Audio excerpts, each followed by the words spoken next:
warahmatullahi wabarakatuh.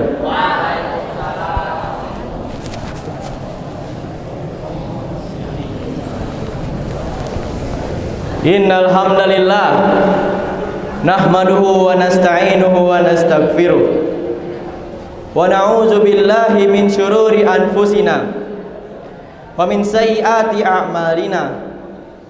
Man yahdihillahu fala mudhillalah wa man yudlil fala hadiyalah.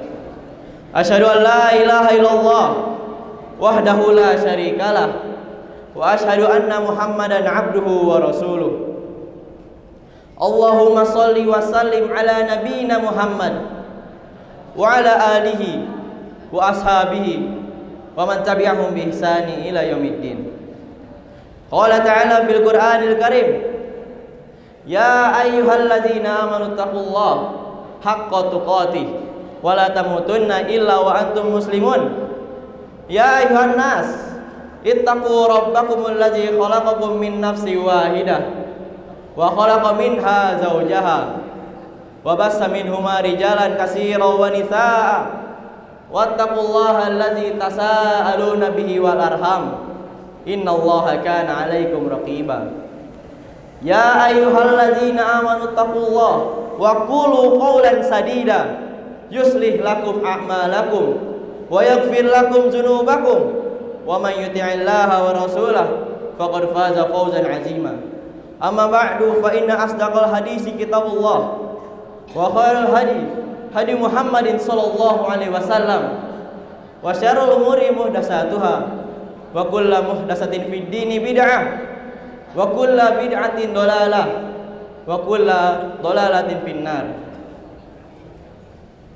Kaum muslimin jamaah salat Jumat rahimani wa rahimakumullah, marilah kita senantiasa panjatkan puji dan syukur kita kepada Allah Subhanahu wa taala, Rabb semesta alam yang telah menganugerahkan nikmatnya yang begitu melimpah kepada kita semua. Salawat dan salam semoga selalu tercurahkan kepada junjungan dan suri tauladan kita, Nabi besar Nabi Muhammad sallallahu alaihi wasallam. Selanjutnya, khotib berwasiat kepada diri khotib pribadi dan juga kepada jamaah sekalian untuk senantiasa meningkatkan kualitas dan kuantitas ketakwaan kita kepada Allah Subhanahu wa taala. Karena takwa adalah sebaik-baik bekal yang akan kita bawa ke akhirat kelak. Sebagaimana firman-Nya, "Wa tazawwadu fa inna khairaz zadi taqwa." Berbekallah, sungguhnya sebaik-baik bekal adalah takwa. Ma'asyiral muslimin rahimani wa rahimakumullah jami'an. Sungguh penting sekali untuk kita muhasabah diri kita setiap harinya. Sebelum kita memejamkan mata untuk istirahat, hendaknya kita mengoreksi apa yang telah kita perbuat. Sebagaimana definisinya, muhasabah adalah melihat pada amalan yang telah dilakukan oleh jiwa, lalu mengoreksi kesalahannya dan menggantinya dengan amalan soleh. Kita yakin kita semua penuh kekurangan, entah masih terus-menerus dalam bermaksiat, kurang dalam ketaatan, bahkan bermudah-mudahan dalam kelalaian. Allah telah memerintahkan kita untuk muhasabah diri. Ya ayyuhalladzina amanu taqullaha wa tanzur nafsum ma qaddamat lighad. Hai orang-orang yang beriman, bertakwalah kalian kepada Allah dan hendaknya masing-masing diri memperhatikan apa yang ia berbuat untuk hari esok. Inilah yang menjadi dalil agar kita mengoreksi diri. Jika kita tergelincir dalam kesalahan ataupun kemaksiatan, maka kita koreksi, bertaubat, lalu berpaling dari segala perantara yang dapat mengantarkan kepada kemaksiatan itu. Jika kita melihat ada kekurangan pada amalan yang wajib, maka kita berusaha keras untuk menyempurnakannya dan mohon kepada Allah agar dimudahkan dalam ibadah. Lihatlah doa yang diajarkan oleh Rasulullah SAW supaya dimudahkan dalam ibadah seperti dalam hadis berikut. Dari Muaz bin Jabal radhiyallahu anhu, Rasulullah SAW pernah memegang tangannya lalu berkata, "Ya Muaz, wallahi inni la uhibbuk, wallahi inni la uhibbuk." Wahai Muaz, demi Allah sesungguhnya aku mencintaimu, sungguh aku mencintaimu. Rasulullah SAW selanjutnya bersabda, "Aku memberikan nasihat wahai Muaz, janganlah engkau tinggalkan di setiap penghujung salat bacaan doa, Allahumma a'inni ala zikrika wa syukrika wa husni ibadati. Ya Allah, tolonglah aku dalam berzikir, bersyukur, dan beribadah yang baik padamu. Ma'asyiral muslimin yang semoga senantiasa dirahmati oleh Allah. Lalu apa saja manfaat muhasabah itu? Di antaranya, dengan muhasabah dapat meringankan hisab kita pada hari kiamat kelak. Umar bin Khattab radhiyallahu anhu pernah berkata, "Hasibu anfusakum qabla an tuhasabu." Hisablah diri kalian sebelum kalian dihisab kelak. Itu akan memudahkan hisab kalian kelak. Timbanglah amal kalian sebelum kalian ditimbang. Ingatlah kalian genting pada hari kiamat. Yauma idzin tu'raduna la takhfa minkum khafiyah. Pada hari itu kamu dihadapkan kepada Rabb-Mu. Tiada sesuatu darimu yang tersembunyi bagi Allah. Yang kedua, menjadikan kita bisa terus berada dalam petunjuknya. Sebagaimana yang disebutkan oleh Imam Al-Baidawi dalam tafsirnya, bahwa seorang bisa terus berada dalam petunjuk jika ia rajin mengoreksi amalannya. Yang ketiga, menyadarkan kita bahwa diri kita ini penuh kekurangan dan juga tidak tertipu dengan amalan yang telah kita lakukan.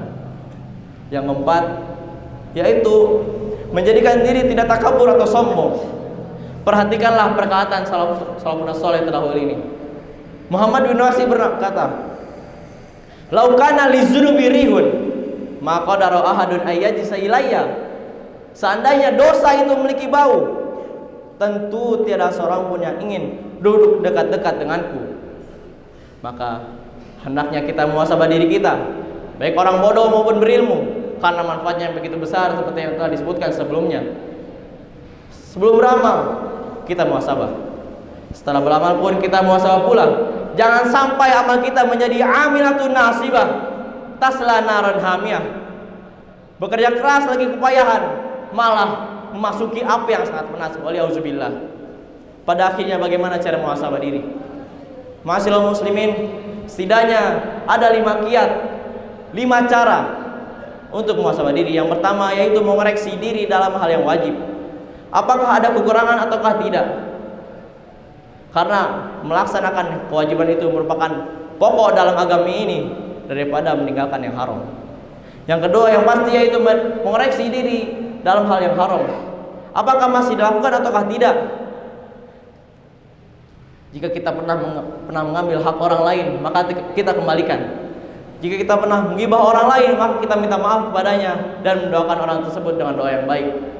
Adapun amal-amal yang tidak ada koreksinya, melainkan harus segera ditinggalkan, seperti minum-minuman yang haram, memandang wanita yang bukan mahram, maka diperintahkan untuk bertaubat, menyesal, dan bertekad tidak mau mengulangi dosa tersebut, dan memperbanyak perbuatan-perbuatan baik yang dapat menghapuskan perbuatan-perbuatan buruk. Allah berfirman, "Innal hasanat yuzhibuna sayyi'at." Sesungguhnya perbuatan-perbuatan baik itu menghapuskan perbuatan-perbuatan buruk. Yang ketiga yaitu mengoreksi diri atas kelalaian yang telah kita lakukan, seperti sibuk dalam permainan dan juga menonton yang sia-sia. Yang keempat yaitu mengoreksi diri atas apa yang telah dilakukan oleh anggota badan kita, apa yang telah dilakukan oleh tangan kita, apa yang telah dilakukan oleh kaki kita, pendengaran kita, penglihatan kita, lisan kita. Lalu cara mengoreksi semua anggota badan tadi itu, yaitu menyibukkan semuanya dalam melakukan ketaatan. Yang kelima dan yang paling terpenting, yaitu mengoreksi diri dalam niat kita, yaitu bagaimana niat kita dalam beribadah. Apakah lillah untuk Allah atau kali ghairillah untuk selainnya? Karenanya niat itu biasanya berubah-ubah, terombang-ambing. Karenanya hati itu disebut qalb karena seringnya terombang-ambing. Aqulu qouli hadza wastaghfirullah li wa lakum wa lisairil muslimin wal muslimat fastaghfiru innahu huwal ghafurur rahim.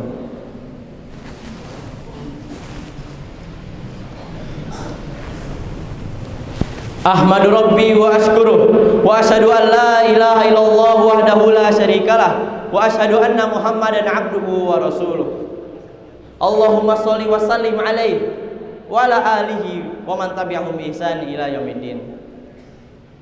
Ma'asyiral muslimin yang semoga senantiasa diberkahi oleh Allah. Marilah kita senantiasa muhasabah diri kita dan mohon kepada Allah agar dimudahkan dalam ibadah. Contohilah para salaf terdahulu.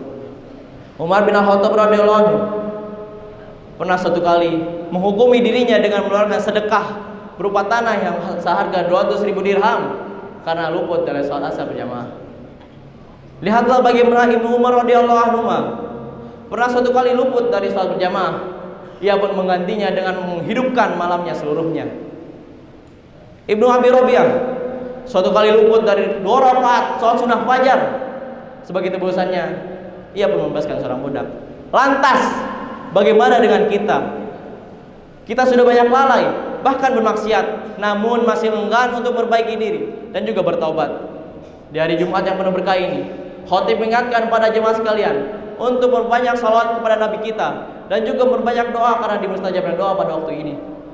Semoga Allah selalu memberikan hidayah dan taufiknya sehingga kita bisa istiqomah dalam jalan yang lurus dan juga dipermudah dalam ibadah dan juga muhasabah diri. Amin ya rabbal alamin. Innallaha wa malaikatahu yusholluna 'alan nabi ya ayyuhalladzina amanu shallu 'alaihi wa sallimu taslima. Allahumma shalli ala Muhammad wa ala ali Muhammad kama shallaita ala Ibrahim wa ala ali Ibrahim innaka Hamidum Majid. Wa barik ala Muhammad wa ala ali Muhammad kama barakta ala Ibrahim wa ala ali Ibrahim innaka Hamidum Majid. Allahumma ighfir lil muslimina wal muslimat wal mu'minina wal mu'minat al ahya'i minhum wal amwat innaka samiun qarib mujibud da'wat.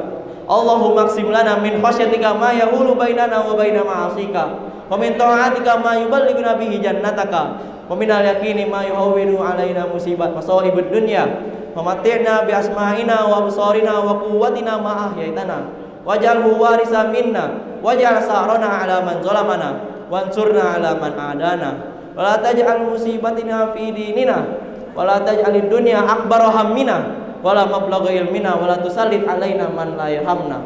Allahumma inna nas'aluka al-huda wa tuqa wal afafa wal ghina. Allahumma inna nas'aluka ilman nafi'an wa rizqan thayyiban wa 'amalan mutaqabbalan. Rabbana atina fid dunya hasanah wa fil akhirati hasanah wa qina adzabannar. Subhana rabbika rabbil izzati amma yasifun wa salamun 'alal mursalin walhamdulillahi rabbil alamin. Aqimissalah.